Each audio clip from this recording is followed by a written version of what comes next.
அனைத்து இந்திய அண்ணா திராவிட முன்னேற்ற கழகம் மக்களை நம்பி தேர்தலில் நிற்கின்றது.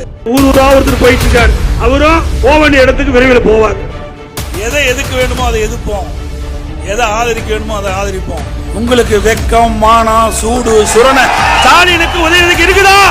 98ல ஊரூரா தாமரை சின்னம் இருக்குதுன்னு காத்துதே அதிமுக தான். இந்த 38 நாடாளுமன்றங்கள் 5 ஆண்டு காலமா பெஞ்ச தேய்ச்சிட்டு தான் மிச்சம். வேற என்ன சாதிச்சீங்க? அனைத்து இந்திய அண்ணா திராவிட முன்னேற்ற கழகத்தில் உழைக்கின்றவர்கள் தலைவராக வர முடியும். மக்களுக்கு தெரிஞ்சுக்கணும்ல, இந்த ஸ்டெர்லைட் ஆலைக்கு விரிவாக்கம் செய்வதற்கு அனுமதி கொடுத்தது திமுக. ஸ்டாலின் அவர்களே, ஏழையின் வீட்டில் அடித்தால் நீங்கள் நிம்மதியாக வாழ முடியாது என்பதை நேரத்தில் எண்ணி பார்க்க வேண்டும்.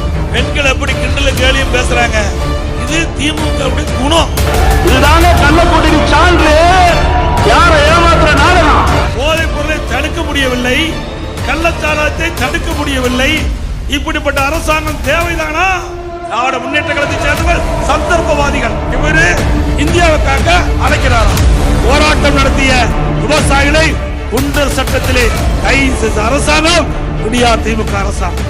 திமுகவும் திமுக கூட்டணியில் அங்க வைக்கின்ற நாடாளுமன்றங்களும் நீ நாடாளுமன்றத்தில் பேசி அழுத்தம் கொடுத்திருந்தா எய்ம்ஸ் மருத்துவமனை கட்டி பிடிக்கப்பட்டு பயன்பாட்டுக்கு வந்திருக்கும். இவருக்கு முதலமைச்சருக்கு என்ன தொடர்பு? இந்தியா கூட்டணி ஆட்சிக்கு வரும். எங்கேயா ஆட்சிக்கு வரும் போது நாடாளுமன்ற உறுப்பினர் வர்றதுக்கு உங்களால ஏற்றுக்கொள்ள முடியல. அப்ப எங்க பிரதமர் தேர்ந்தெடுக்க போறீங்க? உங்களுக்கு யார் பிரதமர்? திமுக கட்சி சேர்ந்தவர் பாரதிய ஜனதா அமைச்சரவையிலே சுகாதாரத்துறை இணை அமைச்சராக இருக்கின்ற பொழுதுதான் இந்த நீட் தேர்வு கொண்டு வரப்பட்டது.